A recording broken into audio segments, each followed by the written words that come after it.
And I always admired Don Quixote, so I will continue the tradition. I would like to encourage my fellow physicians to consider voting yes on Amendment 2 because you'll make my life so much easier.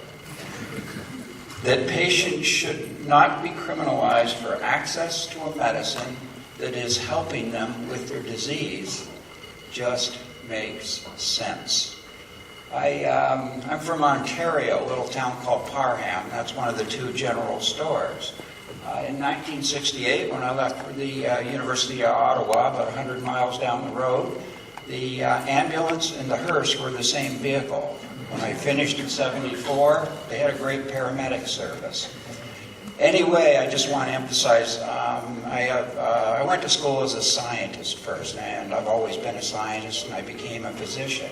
I ended up wandering the world for a while and worked in emergency rooms all around the world.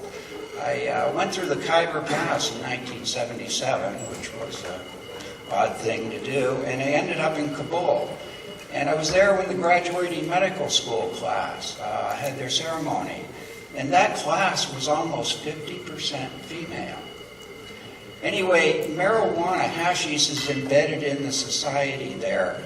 And I never actually saw locals use it, but one night at a party for one of the older doctors, one of the people asked him in English, oddly enough. They said, well, how would you like some hashish to celebrate? And he just laughed and he said, oh, I'm too old for that now. So, interesting society. Anyway, next slide. My next slide is, I can't resist talking about the future of medicine. I happen to be writing a book on the history of spiritual medicine, and we come from a 5,000-year tradition of scientists, healers. And the future is always bright because we always say we'll do a better job tomorrow.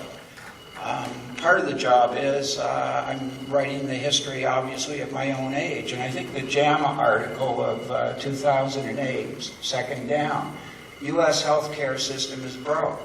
We spend $7,000 per capita.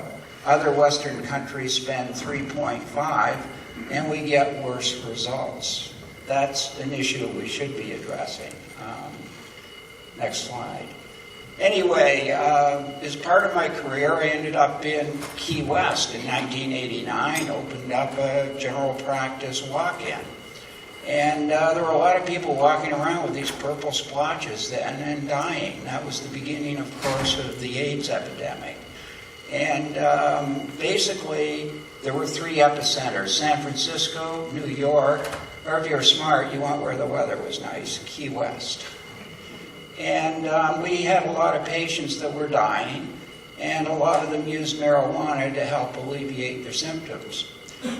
This is from the Miami Herald, 1999. By that time, I only had 2 patients left from the original epidemic, and Joe Hart had the delusion that marijuana was a treatment for the disease and that it was keeping him alive. And oddly enough, he was actually doing quite well. I call it actually, it's interesting. In spiritual medicine, the words belief and delusions used to be synonyms. In other words, you can't tell the difference.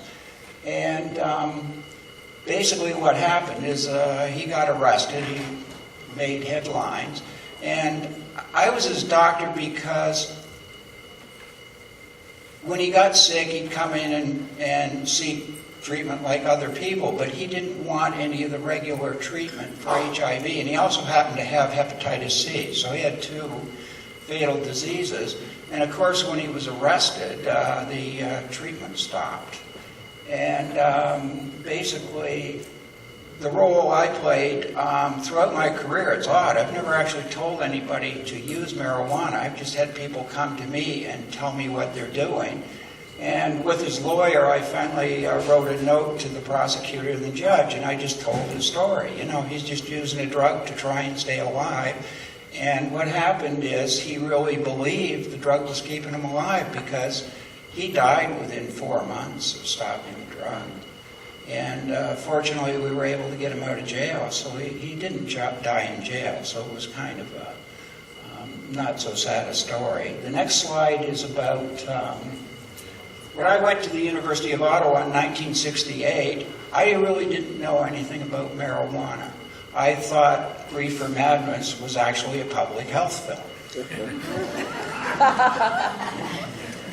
Anyway, that's my lecture from 1972, Dr. George Ling. They were actually growing marijuana across in the fields, and on the third floor you went up to the fridge, you could open it up, and they had this big bottle of clear liquid, which was marijuana. They were actually testing at the university at the time. Anyway, Dr. Ling was the head of the department, and the lecture was basically very simple. Marijuana is one of the safest drugs known, based on its LD50, and it has zero addiction potential. I, at the time, was working my way. I was in third year medicine. I had a job, and one of them was they had a quadriplegic that actually had a job, got up in the morning, and I knew nothing about quadriplegics, and one night I'm putting in bed, and his legs are all spasming, and I'm like, what's going on? He says, well, doc, we quads get these spasms, you know. So anyway, I was talking to him about it, and he was prescribed Valium for them. But what he actually did was he said, Doc, I take the Valium. I can't get up the next morning. I can't function. But if I take a little hit of marijuana, my legs don't spasm, and I get up the next morning, I'm alert, and I can go to work.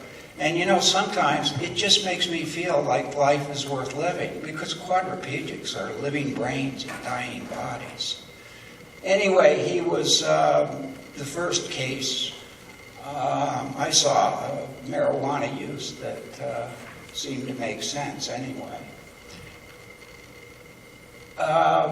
Basically, this is my last case. A lawyer came to me last spring. This is kind of an interesting case. I'm sure you would all take this on. And this guy, he's got a nice life, university graduate, everything's fine. He's sitting at a stoplight, somebody hits him from behind at 60 miles an hour, he ends up in back surgery. This is 1992. The surgery goes a little wrong, he gets a transfusion, he's healing. About 6-8 months later, he's at the same stop sign, oddly enough, and somebody else hits him from behind. Now he's got cervical lumbar injuries, he can't work, he can't function, he ends up broke, he ends up losing his house, he ends up on Medicaid. Then this was the pill mill era, so he gets lots of pain pills, his life's kind of okay, and then the pill mill era ends. The doctor who's been prescribing him for 7 years says, I'm sorry, if you want to stay on pain pills, you need to pay me $350 for a visit. Goes into 3 or 4 weeks of withdrawal, says he almost dies then. He starts juicing marijuana plants. It didn't make any sense. He said when he juiced marijuana plants, his pain went from a 7 to 5. In other words, life's intolerable to life is tolerable. Of course, what happens is he ends up, somebody sees the plants, he gets arrested, now they want to put him in jail. So the lawyer came to me and I said, Einstein once said you decide whether you live in a friendly or a non-friendly universe. And I've been really lucky. I went to Afghanistan. It was a friendly universe. And so I wrote a letter for him to the judge and the prosecutor. I just told this story in medical terms. But I started it with this statement from Reuters Press.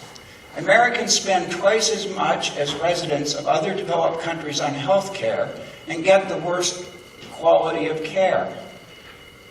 But for the poor, they not only get bad care, they also seem to be punished. And basically, for this patient, Mike, that really describes what was going on. We're really starting to punish him now. Anyway, my last slide is if marijuana, and I refer to Dr. Lang, I've had a lot of experience. See, I was a jail doc in Key West for 6 months. That means I took people off everything. And I once had one guy who looked at me and said, Doc, I've been smoking marijuana for years. I think I'll need a bit of Valium to, withdraw. I looked him in the eye and said, nice try. And he just smiled back. Never had a case of marijuana addiction in the 6 months I treated people. That was a problem anyway. So marijuana, if it isn't a narcotic, and it isn't pharmacologically a narcotic, what is it? In my medical school book, Goth, in Canada, it's actually listed under the psychedelics. Psychedelics have a variety of names: mescaline, psilocybin, peyote, and THC. And basically for thousands of years, healers have been using these plants as part of a healing ceremony. They do have in common with narcotics, especially marijuana, it has tachyphylaxis. So if you talk to people that are using it, the more they use, the less it works. I finally want to end with a quote from New Scientist, and that's where once again, they're using drugs like MDSA, and what they're finding is the best trial was Saskatchewan, right in the 1950s. They treated alcoholics. One treatment of LSD, 80% healing. They did a follow-up on that. Every one of those patients was still alive and still had not returned to alcohol. So we're talking, there are other therapies that we should be using, that we should be considering, that can actually help people. And that's what this is all about. Thank you.